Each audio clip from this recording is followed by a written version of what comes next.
are going to dissect the orbit, okay, and this section of the orbit is as per these instructions given in this book, that is the Theme Dissector volume 3rd about the head and neck, authored by me, and we will just follow the instructions which are given here.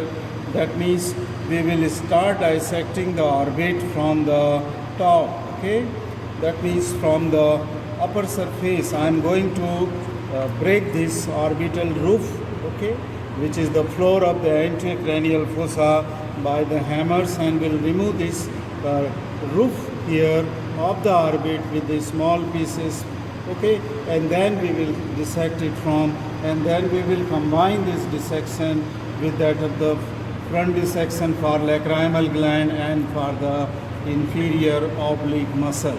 So I will come after removal of this orbital roof, okay. Thank you very much.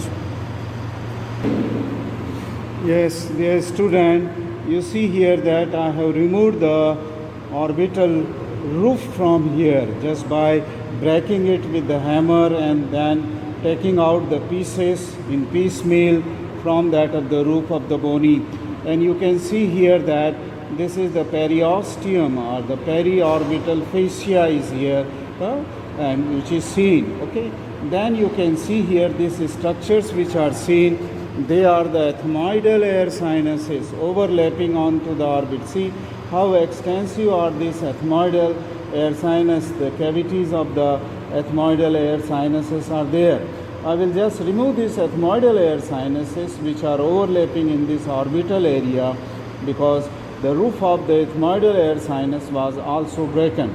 I have just not broken a small piece which is forming the optic canal here, otherwise it is broken. So you can see that with the help of this we have just broken the this orbital roof, okay. This is, we have broken here, and here the ethmoidal air sinuses were exposed after breaking it. Since only a small portion of the optic canal, this area is kept intact, otherwise almost the whole of the orbital roof has been taken out, okay. Now we will go inside it, and then you can see here this is the orbit, and in the orbit you can see the presence of the superior orbital fissure. You can see here that lighter area is superior, and you can also see the opening of the optic canal here. So that roof is gone here. The lateral wall, the medial wall, and the floor are intact here. So, okay. So I will come back after removing the some of the structure from the orbit, and then we'll show you again. Welcome back, students. Now after removing the periosteum of the roof here, then I have just exposed the frontal nerve in the midline, okay, which is a branch from the ophthalmic nerve. This is the middle branch.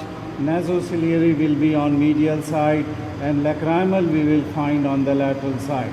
So this is frontal nerve branch of the lacrimal nerve, and this lies just onto a muscle what is called as the levator palpebral superioris. You can see this muscle, levator palpebral, which will go to the upper eyelid.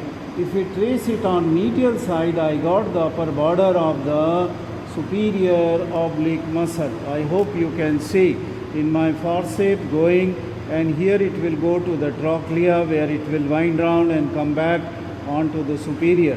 So this muscle is the superior oblique muscle. I will show its nerve supply later, okay. Just beneath the levator palpebral superioris there will be muscle called as the superior rectus, and on on lateral side we will get the lateral rectus muscle, but that we will get when I will remove this frontal nerve. So I am cutting this frontal nerve from middle, and then it is reflecting it on either side, okay. And then I will also cut this muscle which is the levator palpebral superioris. So from the middle I am cutting this muscle, the levator palpebral superioris, and reflecting it on both the sides. So I have exposed another muscle here that is the superior rectus muscle. Let me find out its nerve supply. I should not lose the nerve supply of these two muscles. Okay, I will come back again after this.